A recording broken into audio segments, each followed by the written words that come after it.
Sir hello, Radhe Radhe. Radhe Radhe. Sir আগামীকালকে তো সোনার দাম তো অনেকটাই ফ্ল্যাকচুয়েট করেছে এবং এই যে ক্র্যাশের পরে মার্কেট ক্র্যাশের পরে আমাদের ক্রেতা বন্ধুদের জন্য আপনি কি বার্তা দিতে চান? মানে এখন কি সোনা কেনাটা ঠিক বা না, এবং আরো কি কমে একদম অনেকে বলছে নাকি 50,000-এ নেমে চলে যাবে, মানে শুধু 50,000, এই বিষয়ে কি বলতে চান?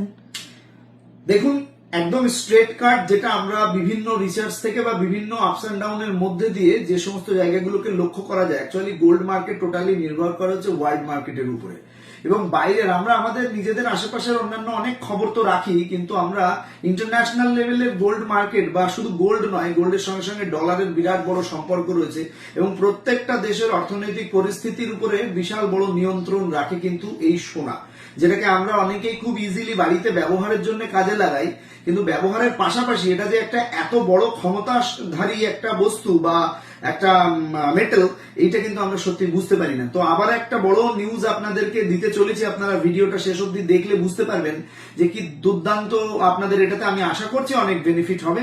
আমি আমার ব্যক্তিগত জায়গা থেকে নয়, আমি ওয়ার্ল্ড মার্কেটের পুরো রিসার্চ করে বিভিন্ন জায়গা থেকে যেটা কালেক্ট করেছি সেটা আপনাদেরকে বলি। সেটা হচ্ছে গত শুক্রবার, মানে শুক্রবার থেকে ফ্রাইডে থেকে আমরা দেখলাম গোল্ড মার্কেটের একটা বিরাট বড় ধস ছিল, মানে যেটা হিস্ট্রি ক্রিয়েট করেছে, যেটা এমসিএক্স এর লাস্ট রিপোর্ট অনুযায়ী এরকম ধরনের ধস আমরা কিন্তু সত্যি দেখতে পাই না। কিরকম ধরনের ধস যদি আপনাদেরকে বলি, মাত্র 1 ঘন্টা 60 মিনিটের মধ্যে গোল্ড মার্কেট কিন্তু 2,76,000 মানে 276 লক্ষ কোটি টাকা মানে পুরোপুরি গায়েব হয়ে গেছে। 276 লক্ষ কোটি টাকা পুরোপুরি একদম মানে পুরোপুরি উড়ে গেছে বলতে পারেন। 276 লক্ষ কোটি টাকার লস হয়েছে মার্কেটে। সেই 276 লক্ষ কোটি টাকা আপনারা বুঝতেই পারছেন, এটা 1 টাকা 2 টাকা নয়, এটা বিশাল বড় টাকা। যেখানে ক্রিপ্টো কারেন্সি বলে আমরা একটা আপডেট পাই, ক্রিপ্টো টোটাল মার্কেট ভ্যালুও এত নয়, যেটা গোল্ড মাত্র 1 ঘন্টাতে কিন্তু মার্কেট থেকে সেই টাকাটাকে লস মানে উড়িয়ে দিয়েছে আর কি। এবং 8%, 1% বা 2% বা 0.1%, 8% গোল্ড কিন্তু তার দাম থেকে 8% নিচের দিকে নেমে গেছে। এর ফলে আমরা প্রত্যেকে এখন জানি, যেরকম ফিজিক্যাল গোল্ড আমরা অনেকে কেনাকাটা করি, তার পাশাপাশি কিন্তু আমরা এখন ডিজিটালিও অনেক গোল্ড কিনি, বিভিন্ন জায়গায় বিভিন্ন ট্রেডিং করে অনেকেই। তো ট্রেডিং এর জন্য আমরা অনেক ভালো ভালো অ্যাপস রয়েছে, অনেক ভালো ভালো প্ল্যাটফর্মস রয়েছে, যেখানে গিয়ে আমরা গোল্ড বাই করছি, গোল্ড সেল করছি। এছাড়া গোল্ডের ইটিএফ হয়, ইটিএফ বলতে গোল্ড বন্ড টাইপের, সেখানে কাগজপত্রে মানে আমি আপনার থেকে এতটা গোল্ড নিলাম, এটার একটা ডকুমেন্ট থাকবে এবং যখন বিক্রি করে দেবো তখন সেই ডকুমেন্টটা সাবমিট করে সেখান থেকে আবার কতটা মুনাফা হলো সেটা আমরা বার করবো। ইটিএফ এর মার্কেট কিন্তু সেখানেও কিন্তু প্রায় 24% নিচের দিকে চলে এসছে গোল্ড ইটিএফ মার্কেট। এবং সিলভারের মার্কেটের কথা যদি বলা হয়, এটা একটা অত্যন্ত দুর্দান্ত খবর আপনাদেরকে বলি। সিলভার কিন্তু 4,12,000 টাকা প্লাস হয়ে গেছিল মার্কেটে। সেই সিলভার ধস নামতে নামতে আজকে রাইট নাও কন্ডিশনে যদি আমি আপনাদেরকে বলি, সিলভার কিন্তু 2,91,92,000 টাকার আশপাশে কিন্তু এসে ঘোরাঘুরি করছে এই সিলভার। তো সিলভার কিন্তু মানে কত টাকা ডাউন করেছে বুঝতেই পারছেন, মানে প্রায় লক্ষাধিক টাকা কিন্তু এই সিলভার মার্কেট ডাউন করেছে। তো সিলভারের এটা আমরা অনেকেই জানি যে এটা অনেক সময় অনেক ক্ষেত্রে হতে পারে, কিন্তু এতটা পরিমাণে হয় এমন কিন্তু আমাদের আইডিয়া ছিল না।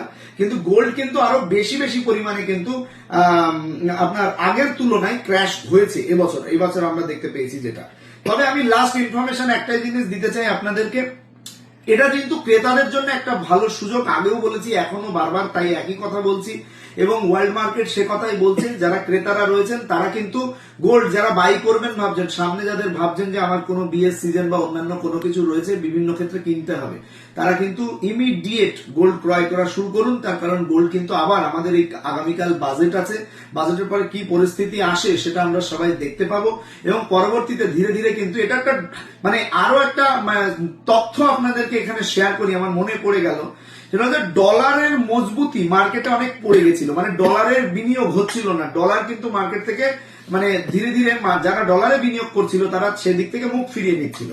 এই কারণের জন্য এটা একটা অন্যরকম কায়দার ইন্টারন্যাশনাল লেভেলের খেলা বলতে পারেন, যেখানে ডলারের মজবুতিকরণের জন্য কিন্তু গোল্ড অনেক সময় এই যে ঘিরে যাওয়া এতটা পরিমাণে নিচে নামা, এটা তার একটা বড় কারণও কিন্তু হতে পারে। গতকাল থেকে গত পরশু থেকে আমরা কিন্তু দেখছি ডলার আবার মজবুত জায়গাতে ফিরে এসছে। এছাড়াও অনেক বড় বড় কোম্পানি আছে যারা ট্রেড করে, যারা গোল্ড স্টক করে, এই গোল্ড স্টকের ক্ষেত্রে অনেক সময় কি হয়, যদি ছেড়ে দেয় মার্কেট থেকে প্রোডাক্টটা, তখন কিন্তু মানে গোল্ড স্টক করে কিরকম একটা চুক্তি হয়। সেখানে চুক্তিটা এরকম হয় যে আমি এই গোল্ডটা নিলাম, এত টন গোল্ড আমি রাখলাম, এটা এই কদিনের জন্য আমি রাখলাম, লেটস সি 1 মাস 2 মাস 1 বছর 2 বছরের জন্য রাখে, এবং এই সময় গিয়ে আমি সেটা আবার ছেড়ে দেবো। এর জন্য 20-30% পেমেন্ট করানো হলো। তারপরে গিয়ে দেখা গেল যখন ছেড়ে দেবো তখন প্রফিট না লস কি হলো সেটা আবার হিসাব কিতাব করে দেখা হবে। সেক্ষেত্রে অনেক কোম্পানি এমন হতে পারে যাদের এই একদম জানুয়ারির শেষের দিকেই হয়তো তাদের ডেট ছিল, তাদের এই যে এই চুক্তি ভঙ্গ হয়েছে, আবার নতুন চুক্তি হবে হয়তো ফেব্রুয়ারিতে। তো ভঙ্গ হলে কি হয়, তাদের কাছে যতটা স্টক ছিল, মানে যতটা গোল্ডের তাদের সঙ্গে চুক্তি ছিল, সেই চুক্তিটা ভঙ্গ করা মানে কি হলো, গোল্ড ততটা পরিমাণে ছেড়ে দেওয়া হলো। এটা ছেড়ে দেওয়ার মানে সেক্ষেত্রেও কিন্তু অনেক সময় মার্কেটের থেকে রেট অনেকটা নিচের দিকে যেতে শুরু করে। অনেকগুলো স্ট্র্যাটেজি এখানে রয়েছে, কিন্তু মোরাল যেটা লাভ হয়েছে সেটা পাবলিকের অনেকটাই হয়েছে বলতে পারি। কারণ লং টার্মের কথা যদি ভেবে দেখেন, গোল্ড আপনারা এখনই কেনাকাটা করতে পারেন, কারণ লং টার্মে গোল্ড কিন্তু আবার বেড়ে যাবে, গোল্ড কিন্তু এই রকম জায়গাতে থাকবে না। সিলভারের কথা আমি এখন বলছি না, সিলভার যারা কেনাকাটা করবেন ভাবছেন তারা একটু দাঁড়িয়ে যেতে পারেন, তবে গোল্ডের বিশেষ না দাঁড়ানোই ভালো। আর লাস্ট গোল্ড রেটের আপডেটটা আপনাদেরকে দিই। আজকে মানে টুডে, আজকে 31 জানুয়ারি, আজকে কিন্তু আপনারা গোল্ড পেয়ে যাচ্ছেন 22 ক্যারেটের রেটটাই আমরা বলছি, 24 ক্যারেট আমরা আবার সোমবারের দিন রেট পেয়ে যাবো। 22 ক্যারেটের ক্ষেত্রে কিন্তু আপনারা আজকে রেট পাচ্ছেন ওই মোটামুটি 1,52,53,54 এর বেজেই কিন্তু আপনারা রেট পাচ্ছেন, এক এক জায়গায় এক এক রকম পাচ্ছেন। থ্যাংক ইউ সো মাচ সকলকে। আমরা এরপরে আরো গোল্ডের বিভিন্ন আপডেট বা যদি কেউ বিশেষ কোনো প্রশ্ন থাকে জানতে চান তাহলে কমেন্ট বক্সে জানাবেন, আমরা সেটা চেষ্টা করবো অবশ্যই উত্তর দেওয়ার।